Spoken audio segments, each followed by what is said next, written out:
আসসালামু আলাইকুম রহমতুল্লাহি ওবরকাতুহু।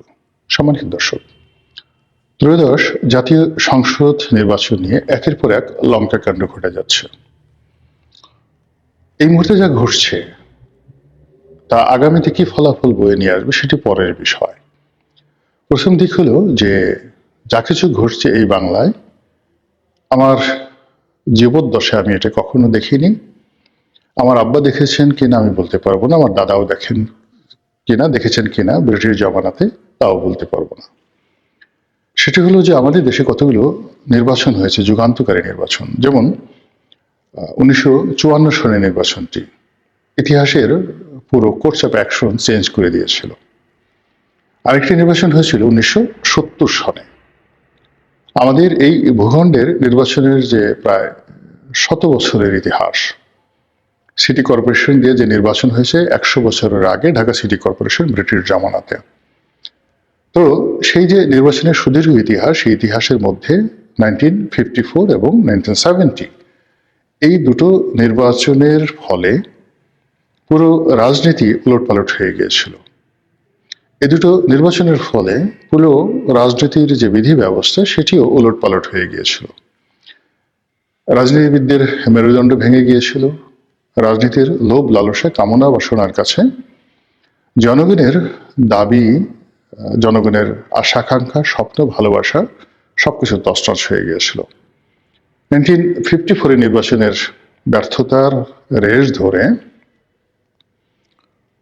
আমাদের দেশে সেই পাকিস্তান জমানাতে সেই সামরিক শাসন অনিবার্য হয়ে পড়ে এবং প্রায় 10টি বছর আইয়ুব খানের পরে ইয়াহিয়া খান, এবং সেই ইয়াহিয়া খানের জমানাতে যে মহান মুক্তিযুদ্ধ, সেই মুক্তিযুদ্ধের পর আমরা যে রাষ্ট্র কাঠামো পেলাম, যে সরকার পেলাম, এবং যাদেরকে রাষ্ট্র পরিচালনার জন্য রাজনৈতিক ব্যক্তিত্ব হিসেবে পেলাম, তারা ছিলেন অনভিজ্ঞ, অপ্রস্তুত, এবং রাষ্ট্রীয় যে সমস্যা সেই সমাধানের ব্যাপারে তাদের যে অদক্ষতা, এটি আমাদের দুর্ভোগ এবং দুর্দশা এমনভাবে বাড়িয়ে তুলেছিল, যার ফলে 1974 সনের দুর্ভিক্ষ এবং 1975 সনের 15ই আগস্টের রাজনৈতিক হত্যাকাণ্ড অনিবার্য হয়ে পড়েছিল।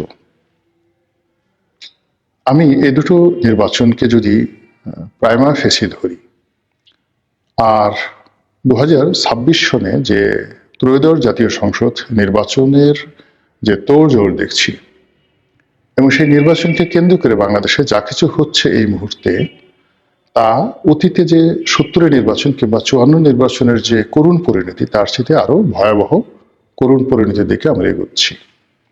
একটা একটা করে বলি। আমাদের দেশে অনেকগুলো ছোট ছোট রাজনৈতিক দল দীর্ঘদিন ধরে তারা রাজনীতি করছে।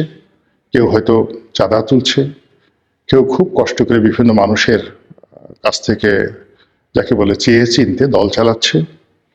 আবার কেউ নিজেদের জায়গা, জমি, সম্পত্তি বিক্রি করে সেই 100-150 লোক নিয়ে তারা বছরের পর বছর, যুগের পর যুগ রাজনীতি করতে করতে জীবন শেষ করে দিচ্ছে এবং মনে করছে এটাই তাদের সফলতা এবং এটাই তাদের নীতি এবং নৈতিকতা।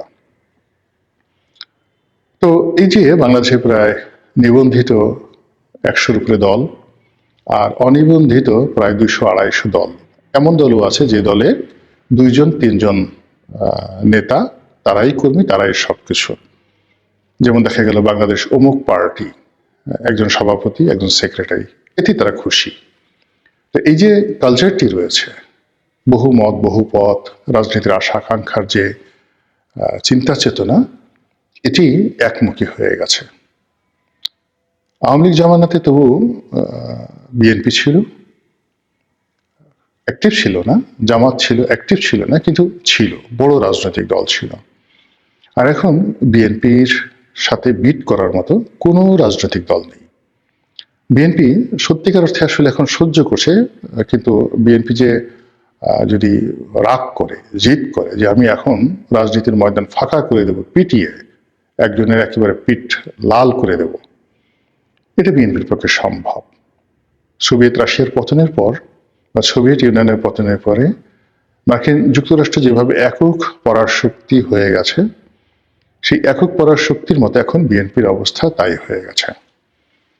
এবং বিএনপির অবস্থা হয়ে গেছে সেই সিন্ধু নদের মতো। হে ক্ষুদিত বন্ধু মোর, তৃষিত জলধি, এত জল বুকে নাহি তব তৃষ্ণার অবধি, কত নদী উপনদী তব পদে করে অন্তদান, বহুক্য তবু কি ভরিল না প্রাণ।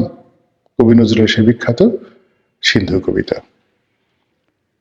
এটা বললাম এই কারণ যে নির্বাচনের তফসিল অনুযায়ী মনোনয়নপত্র জমা দেওয়ার শেষ তারিখ 29শে ডিসেম্বর 2025।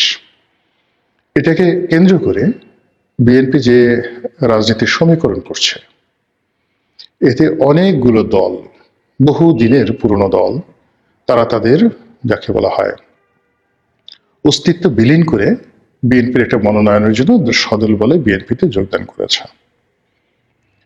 এটার ফলাফল ভালো হবে না।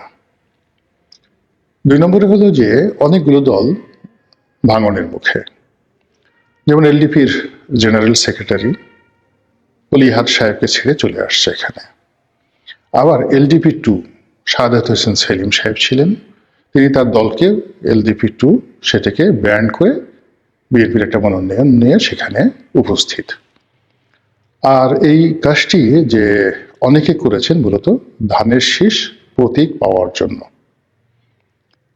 নির্বাচনের যে মাঠ, সেখানে ধানের শীষ না থাকলে প্রশাসনের নজর পাওয়া যাবে না, নেতাকর্মীদের প্রোটেকশন থাকবে না, এবং বিএনপি যারা বিদ্রোহী প্রার্থী, তারা ধানের শীষ প্রতীক না থাকলে বিদ্রোহী প্রার্থীর পক্ষেই দলীয় নেতাকর্মীরা লম্ফজম্প করবে এবং মাঠে রাজত্ব করে বেড়াবে। সেখানে যারা সমঝোতার ভিত্তিতে নিজ প্রতীক নিয়ে সেখানে নির্বাচন করবেন, তাদের জয়লাভের সম্ভাবনা শূন্য।